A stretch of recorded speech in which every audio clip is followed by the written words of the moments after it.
the Arab world and Arab leaders are strongly condemning Donald Trump's repeated news conferences, press conferences, statements stating that he wants to conquer Gaza, that he wants to just take it, that he wants to just take all of the Palestinian people and move them to Jordan and Egypt.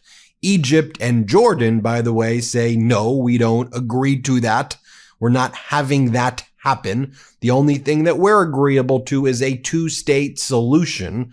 Donald Trump, by the way, was talking about conquering Gaza in the Oval Office with King Abdullah of Jordan yesterday, and you can see how visibly uncomfortable King Abdullah was.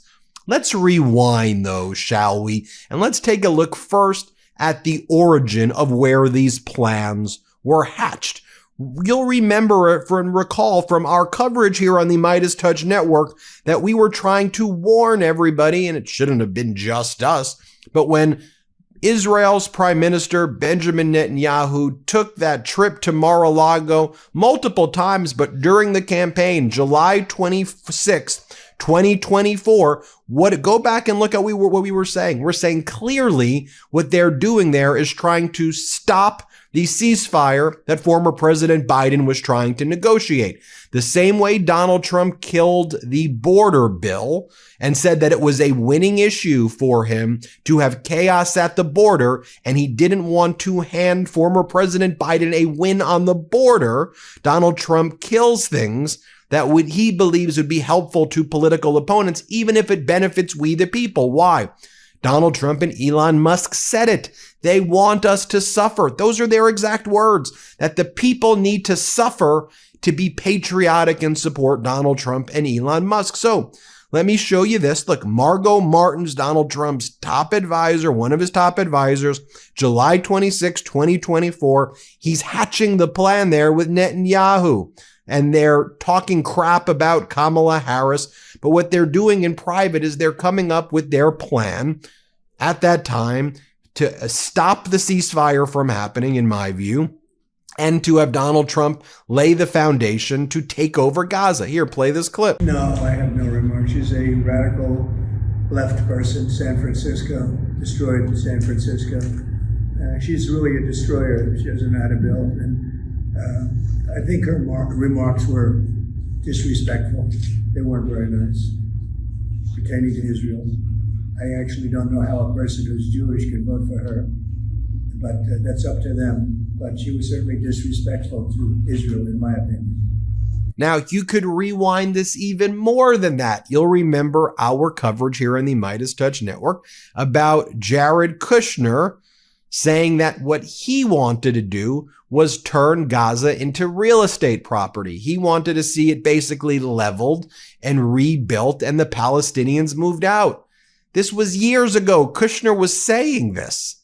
And we were saying, everybody, hello, are you hearing what they're saying? Here, play this clip. In Gaza's waterfront property, it could be very valuable to, if people would focus on kind of building up livelihoods. You think about all the money that's gone into this tunnel network and into all the munitions. If that would have gone into education or innovation, what could have been done? And so I think that it's a little bit of an unfortunate situation there. But I think from Israel's perspective, I would do my best to move the people out and then clean it up. But I don't think that Israel has stated that they don't want the people to move back there afterward. The thing that I would try to do if I was Israel right now is I would just bulldoze something in the Negev. I would try to move people in there. I know that won't be the popular thing to do, but I think that that's a better option to do so that you can go in and finish the job. All right. I thought it was important to refresh your recollection with those two clips that predate the election. Okay.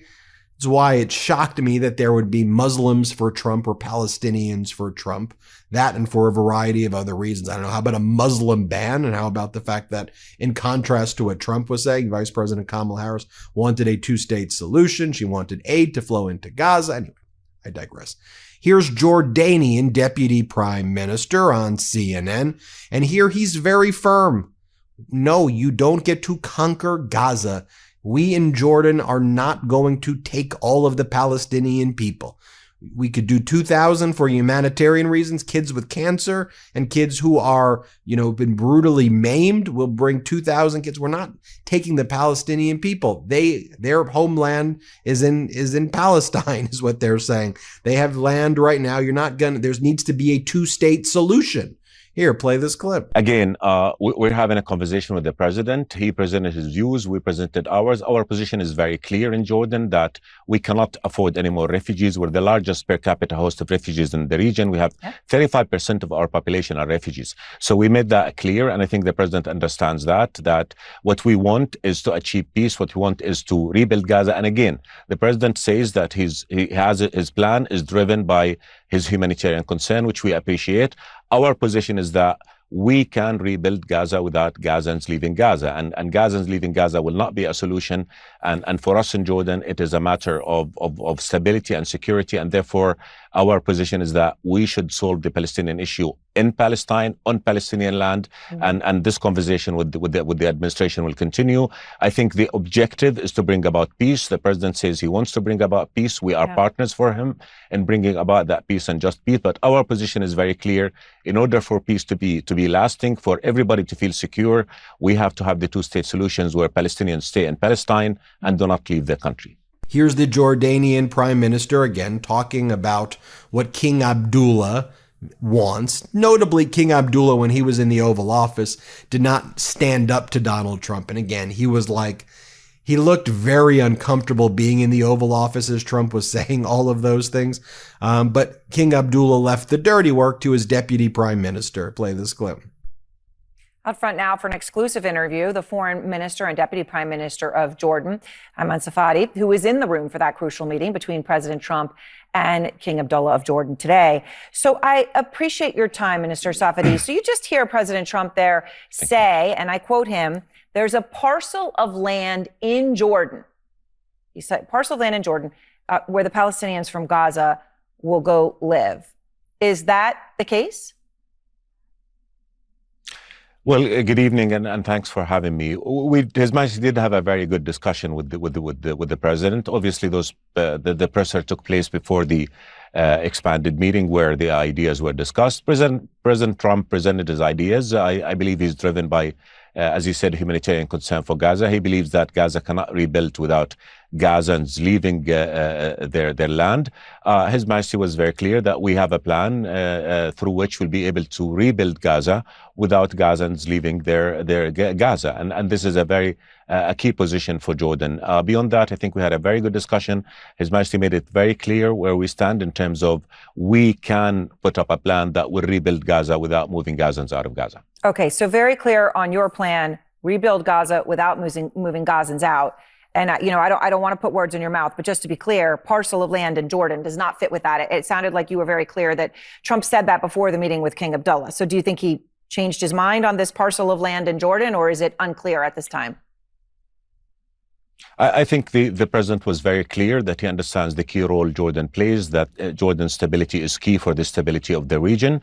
He listened attentively to what His Majesty said. And as I said, His Majesty was very clear, even in the presser, that he'll do what's right for Jordan in the interest of the Jordanian people. And the interest of Jordan and the Jordanian people is to solve the Palestinian issue in Palestine without Palestinians having to leave. And again, this is a conversation. The president presented his views, His Majesty presented ours, and we believe there's a path forward to rebuild Gaza without moving Palestinians out, and there's a path forward to achieve the just and lasting peace which the president says he wants to bring about, and we are partners with him in doing so. And the peace that we believe will be just and will be lasting is one that will be based on the two-state solution. Okay, let's be real. Privacy is basically dead if you're not actively protecting it. Ever Googled yourself? It's terrifying how much of your personal information is just, well, out there. Your name, phone number, and even your home address, all up for grabs thanks to data brokers who collect and sell it to whoever is willing to pay. And if you think that's no big deal, trust me, it is. I've seen firsthand how this info gets used for identity theft, phishing scams, and even harassment. It's not just creepy, it's plain dangerous. That's why I personally use and recommend Delete Me. Delete Me is a subscription service that removes your personal info from hundreds of data broker sites. Let me break down why I love it. It's super easy. You tell Delete Me what info you want removed, and their experts handle the rest. They send you regular privacy reports so you know exactly what they found, where they removed it, and what's still out there. Plus, it's not just a one-time fix. They're constantly monitoring and removing your data so you stay protected long-term. Take control of your data and keep your private life private by signing up for Delete Me, now at a special discount for our listeners. Get 20% off your Delete Me plan today when you go to joindeleteme.com/Meidas and use promo code Meidas, MEIDAS at checkout. The only way to get 20% off is to go to joindeleteme.com/Meidas and enter code Meidas, MEIDAS at checkout. That's joindeleteme.com/Meidas, code Meidas. Protect your privacy before it's too late. Thanks to Delete Me for sponsoring this episode. One of the things we're also learning, of course, is that Egypt has reportedly, quote, closed the door to any further discussions with the United States regarding the displacement of Palestinians from the Gaza Strip, with Egyptian officials having presented several plans for rebuilding Gaza without any kind of displacement. At least one of these plans has been delivered to the Trump administration. Cairo is said to be outraged by statements from both Israel and the United States calling for the total removal of the Palestinian population from Gaza, sending a message to Washington demanding clarification on recent comments by U.S. President Donald Trump, stating that sanctions could be imposed against Egypt if they refuse to accept Palestinian refugees. Egypt is pissed. Jordan is pissed. Saudi Arabia is pissed. Donald Trump thinks this is some game, some real estate transaction that everyone's going to go, oh, you are brilliant. How did you think of this, Donald? It's the opposite of what's happening. So here's what the Egyptians have said. Quote, Egypt expresses its intention to present a vision for the reconstruction of Gaza that guarantees the survival of the Palestinian people on their land. The Arab Republic of Egypt expresses its aspiration to cooperate with the U.S. administration led by President Trump in order to achieve a comprehensive and just peace in the region by reaching a just settlement of the Palestinian issue that takes into account the rights of the people of the region. The Arab Republic of Egypt expresses its aspiration to cooperate. In this context, Egypt affirms its intention to present a comprehensive vision for the reconstruction of the Gaza Strip in a manner that guarantees the survival of the Palestinian people on their land and in a manner consistent with the legitimate legal rights of this people. The Arab Republic stresses that any vision for resolving the Palestinian issue should take into account avoiding jeopardizing the gains in peace in the region in parallel with seeking to contain and deal with the causes and roots of the conflict by ending the Israeli occupation of Palestinian land and implementing the two-state solution as the only way to achieve stability and coexistence among the people of the region. In other words, go pound sand, Donald.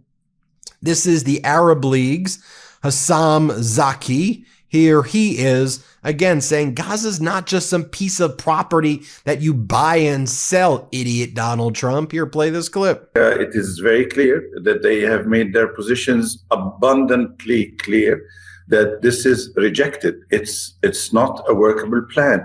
If the idea is to make Gaza a better place, then we can make Gaza a better place with Palestinians staying in Gaza, not without the Palestinians. We make it a better place for the Palestinians, not without the Palestinians. This is not just a piece of property that we can exchange or buy from another country, because even Israel doesn't own it, as anyone who has a remote sense of or knowledge of international law would tell you. Israel doesn't own it. This is not Israeli territory. This is Palestinian territory, and it is occupied by Israel. So Israel legally has no right to give up this land to anybody, to any other country. And then Saudi Arabia has reacted. Of course, the chairman of the Gulf Research Center, Dr. Abdulaziz Sakar, reacts to the U.S. President Donald Trump's plans to take over the Gaza Strip. Here he talks about how shocked people were in the Muslim world. Play this clip. Good evening to you and to all your audience, wherever they are. I think we were all shocked to hear what President Trump had said last night. This is why the Saudi response to such a statement came immediately after 3 hours of that statement in the end of the night for us in this part of the world. But again, the Saudi official statement came very clearly emphasizing what the Crown Prince have said before, whether during the Shura Council opening speech for the year or during the Arab Islamic Summit that was held in Riyadh. And both of those statements clearly indicated that without a two-state solution, there will be no normalization with Israel. Again, you see the pain and the grimacing on King Abdullah's face right here as Donald Trump says, we're just gonna take it. We're gonna take Gaza. Play this clip. I really think we're making some very good progress. Mr. President, you said before that the U.S. would buy Gaza, and today you just said we're not going to buy Gaza. We're not going to have to buy. We're going to have Gaza. We don't have to buy. There's nothing to buy. We will have Gaza. What is that? No reason to buy. There is nothing to buy. It's Gaza. It's a war-torn area. We're going to take it. We're going to hold it. We're going to cherish it. We're going to get it going eventually where a lot of jobs are going to be created for the people in the Middle East. It's going to be for the people in the Middle East, but I think it could be a diamond. It could be an absolute tremendous asset for the Middle East. And you're going to have peace. It's going to bring peace in the Middle East. Gaza. And Donald Trump's asked, okay, but under what authority are you going to do that? And Trump's like, under U.S. authority. Play this clip. States was something that we're going to talk about later to discuss all these options. And Mr. President, take it under what authority? It is sovereign territory. Under the U.S. authority. And Mr. President, well, there you have it. Donald Trump being strongly rebuked by the Middle East, by Jordan, by Egypt, by Saudi Arabia. And by the way, they're probably being more diplomatic than what's going on behind the scenes. And so I showed you the plan, the meeting at Mar-a-Lago between Netanyahu and Donald Trump, what Kushner's plan was that became what Donald Trump wants to do. Maybe Donald Trump's trying to, look, I'm trying to impress Ivanka. I'm going to take it over the way Kushner said that he was going to take it over. I'm going to do it, Ivanka. Who knows? This guy's a psycho. He's a psychopath. I mean, he's literally a demented psychopath. Every day threatening to invade and conquer. It's Greenland. It's Canada. It's Gaza. It's Panama. I'm going to take that over. I'm going to take it all over. Ridiculous. Ridiculous. We're going to keep on speaking out here at the MeidasTouch Network. Even though we're here in the United States and we're dealing with this, we'll keep reporting on the truth. Thanks for watching. Hit subscribe. Let's get to 4 million subscribers together. I think we'll get there today. Thanks for watching.